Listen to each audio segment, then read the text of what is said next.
নমস্কাৰ।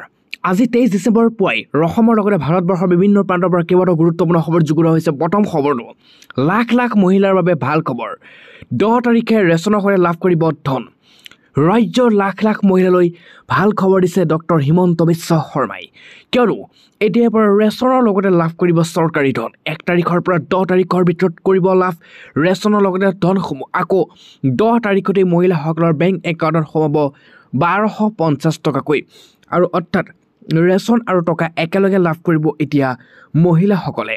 Ration card থকা প্ৰতিগৰাকী মহিলাই লাভ কৰিব 1250 টকাকৈ। মহিলাসকলক সকাহ দিয়াৰ বাবে হিমন্ত বিশ্ব শৰ্মা চৰকাৰ এক বৃহৎ ডাঙৰ পদক্ষেপ দেখিবলৈ পোৱা গৈছে। ৰাজ্যৰ লাখ লাখ মহিলাৰ বাবে এই ভাল খবৰটো দিছে অসমৰ মুখ্যমন্ত্ৰী ডক্টৰ হিমন্ত বিশ্ব শৰ্মাই। পাছৰ খবৰটো এই মুহূৰ্তৰ সৰ্ববৃহৎ ডাঙৰ খবৰ। পুনৰ চলিছিল এতিয়া অসম আৰক্ষীৰ বাল্য বিবাহ বিৰোধী অভিযান। অসমৰ গলিয়ে গলিয়ে চুকে কাণে গাঁৱে ভৈমে এতিয়া অসম আৰক্ষীয়ে অভিযান চলে। চুচুৰাই বগৰাই গ্ৰেপ্তাৰ কৰিছে অসমৰ গলিয়ে গলিয়ে বাল্য বিবাহ কৰা স্বামীসকল। অবৈধ স্বামীক এতিয়া ধৰিবলৈ গাঁৱে ভৈয়ে ৰাতিয়ে দিনে নামি পৰিছে হাজাৰ হাজাৰ আৰক্ষী। কিয়নো যোৱা নিশা ইতিমধ্যে 416 জনতকৈ অধিক বাল্য বিবাহ কৰা অভিযুক্ত গ্ৰেপ্তাৰ কৰিছে স্বামী। ৰাজ্যজুৰি আৰম্ভ অসম আৰক্ষীৰ বাল্য বিবাহ বিৰোধী অভিযান। শদিয়াৰ পৰা ধুবুৰীলৈকে ৰাজ্যৰ ভিন্ন প্ৰান্তত অসম আৰক্ষীয়ে নিশা চলালে বাল্য বিবাহ বিৰোধী অভিযান আৰু মুঠ 416 জন বাল্য বিবাহ অভিযুক্ত স্বামীক গ্ৰেপ্তাৰ কৰিছে যোৱা নিশা। আৰু আমাৰ হাতত খবৰ আহি পৰা অনুসৰি বৰ্তমানলৈকে 335টা গোচৰ ৰুজু কৰিছে অসম আৰক্ষীয়ে। আৰু এক্স যোগে এই কথা জনালে ৰাজ্যৰ মুখ্যমন্ত্ৰী ডক্টৰ হিমন্ত বিশ্ব শৰ্মাই। আৰু এই কথা মুখ্যমন্ত্ৰীগৰাকীয়ে সদৰি কৰিছে। আৰু আজি পৃথকে ইতিমধ্যে আদালতত হাজিৰ কৰোৱা হৈছে অভিযুক্তসকলক। এই মুহূৰ্তৰ এটা বহুতেই ডাঙৰ খবৰ। কিয়নো অবৈধ স্বামী এতিয়া বিপদ অনিবাৰ্য বুলি ঘোষণা ৰাজ্যৰ মুখ্যমন্ত্ৰীৰ।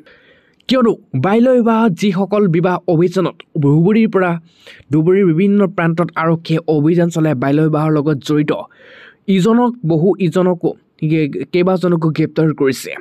আৰু ধুবুৰী সদৰ থানাৰ এলেকাত 17 জন, গোলকগঞ্জত 10 জন, গৌৰীপুৰত 13 জন আৰু বিলাহীপাৰাত 16 জন, আগমনিত 6 জন আৰু তাৰ হাতত 3 জনক গ্ৰেপ্তাৰ কৰিছে। সৰ্বমুঠতে এতিয়া অসমত বাল্য বিবাহ বিৰোধী অভিযান আৰু অবৈধ স্বামীৰ এতিয়া কোনো বিপদ অনিবাৰ্য বুলি এক প্ৰকাৰ স্পষ্ট মন্তব্য মুখ্যমন্ত্ৰীৰ। কিয়নো উল্লেখযোগ্য যে মুখ্যমন্ত্ৰী হিমন্ত বিশ্ব শৰ্মাই দায়িত্ব গ্ৰহণ কৰাৰ পিছৰে পৰা ৰাজ্যৰ পূৰ্বে দুবাৰকৈ চলিছিল বাল্য বিবাহ বিৰোধী অভিযান। পূৰ্বে বাল্য বিবাহ বিৰোধী বিবাহৰ অভিযোগত প্ৰায় সহস্ৰাধিক গ্ৰেপ্তাৰ কৰিছিল। আৰু পাছৰ খবৰ এইখন ছবি চাওক, যিটো বাঘ দেখিছে এই বাঘটো হৈছে নৰখাদক বাঘ। এই বাঘটোৱে গোটাই এটা মানুহ খাই পেলাইছে কলিয়াবৰত। কেৱল লাও খোলাটোহে এতিয়া দেখিবলৈ পোৱা গৈছে, কাৰণ এই বাঘটোৱে খাই শেষ কৰি পেলালে এটা গোটাই মানুহজনক 2 দিনৰ পিছত কেৱল লাও খোলাটোহে বিচাৰি পাইছে। শিহৰণকাৰী গাৰ নোম শিয়ৰি উঠা ঘটনা। সাৱধান থাকক, কিয়নো এতিয়া অসমৰ বিভিন্ন প্ৰান্তত নৰখাদক বাঘৰ এতিয়া দেখিবলৈ পোৱা গৈছে। কলিয়াবৰতো দেখিবলৈ পোৱা গৈছে নৰখাদক বাঘ। এই বাঘে কেৱল মানুহ খায়। গোটেই খালে এজন মানুহ। উদ্ধাৰ হৈছে লাও খোলা। বনৰ বাঘ যেতিয়া নৰখাদক হয় অতি ভয়ংকৰ আৰু হিংস্ৰ হৈ উঠে। আপোনাৰ নিশ্চয় মনত আছে মোহন আৰু মেন ইটাৰ কথা। এই মুহূৰ্তত নৰখাদক বাঘৰ কাহিনী। কিয়নো এটা অতি শিহৰণকাৰী গাৰ নোম শিয়ৰি উঠা ঘটনা। বনৰ বাঘ যেতিয়া নৰখাদক হয় তেতিয়া ভয়ংকৰ আৰু হিংস্ৰ হৈ উঠে। আপোনাৰ নিশ্চয় মনত আছে মোহন আৰু মেন ইটাৰ কথা। তাহানিৰ নৰখাদকৰ কাহিনীৰ দৰেই অসমৰ কলিয়াবৰত সৃষ্টি হৈছে এটা নৰখাদক বাঘৰ। বহুদিনৰ পৰা কলিয়াবৰ চাহ বাগিচা আৰু কামাখ্যা সংৰক্ষিত বনাঞ্চলত আশ্ৰয় লোৱা কেইবাটাও ঢেকীয়াপতীয়া বাঘে নিধন কৰি আহিছিল পশুধন। কিন্তু এইবাৰ মানুহ হত্যা কৰি ভক্ষণ কৰিলে বাঘে। এই মুহূৰ্তৰ এক শিহৰণকাৰী ঘটনা। আৰু এনেকুৱা এটা পৰিস্থিতিৰ সন্মুখীন হ'ল যে ভক্ষণ কৰা মানুহজনৰ শৰীৰৰ কেইডালমান হাড় আৰু লাও খোলাটোহে উদ্ধাৰ কৰে স্থানীয় লোকে। অতি ভয়ংকৰ আৰু ত্ৰাসৰ সৃষ্টি হৈছে এতিয়া কলিয়াবৰক। শনিবাৰে পুৱা 10 মান বজাত কলিয়াবৰ চাহ বাগিচাৰ বসুদেৱ কৰ্মকাৰ নামৰ লোকজন গৈছিল ছাগলীৰ বাবে আনিবলৈ, কিন্তু বসুদেৱ কৰ্মকাৰ ঘূৰি নাহিল ঘৰলৈ। দেওবাৰে পুৱা কলিয়াবৰ চাহ বাগিচাৰ কামাখ্যা সংৰক্ষিত বনাঞ্চল সীমাত উদ্ধাৰ হ'ল বাসুদেৱৰ কৰ্মকাৰ লাও খোলা আৰু হাড়হে।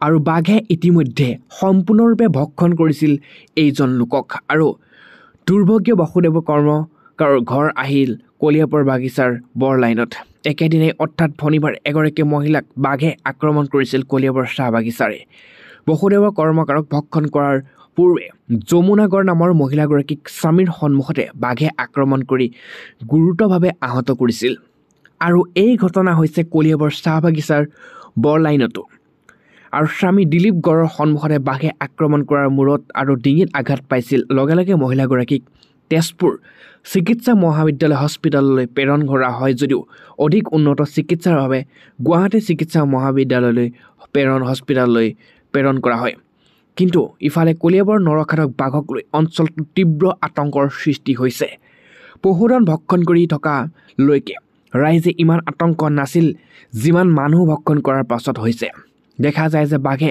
মানুহ ভক্ষণ কৰাৰ লগে লগে সহজাত চিকাৰ প্ৰতি আকৃষ্ট হয় আৰু গৰু ছাগলী বা আন জন্তুৰ সলনি মানুহকে খাদ্য হিচাপে বাছি লয় যিটো মোহন মেইন ইটাৰ নামৰ উপন্যাসৰ জৰিয়তে সুন্দৰকৈ বৰ্ণনা কৰা হৈছিল আৰু কলিয়াবৰ বাঘটো এতিয়া নৰখাদকলৈ পৰিণত হৈছে যাৰ বাবে পৰৱৰ্তী সময়ত আৰু মানুহ আক্ৰমণৰ সন্মুখীন হোৱাটো নিশ্চিত কিয়নো মানুহৰ মাংস ভক্ষণ কৰা বাঘ আৰু অধিক হিংস্ৰ হয় সেয়া আমি বিভিন্ন সময়ত উদাহৰণ হিচাপে দেখি আহিছোঁ কাৰণ যি বাঘে এবাৰ মানুহৰ মঙহ খাবলৈ পায় আৰু সেই বাঘ দুবাৰ আৰু বেলেগ জীৱ পশুধন নাখায় আৰু মানুহৰ মাংসলৈ তেওঁ ঢাপলি মেলে পাছৰ খবৰটো লাখ লাখ বেংকৰ গ্ৰাহকলৈ আহিছে এটা বহুতেই ভাল খবৰ লগতে কৰি লওক এই কাম কিয়নো আপোনাৰ বেংক একাউণ্টৰ সৈতে মোবাইল নম্বৰ লিংক হৈ আছেনে আৰু এই মুহূৰ্তৰ ডাঙৰ খবৰ আপোনাৰ বেংক একাউণ্টৰ সৈতে পেন আৰু আধাৰ কাৰ্ড লিংক হৈ আছেনে নাই এটা ডাঙৰ জৰুৰী খবৰ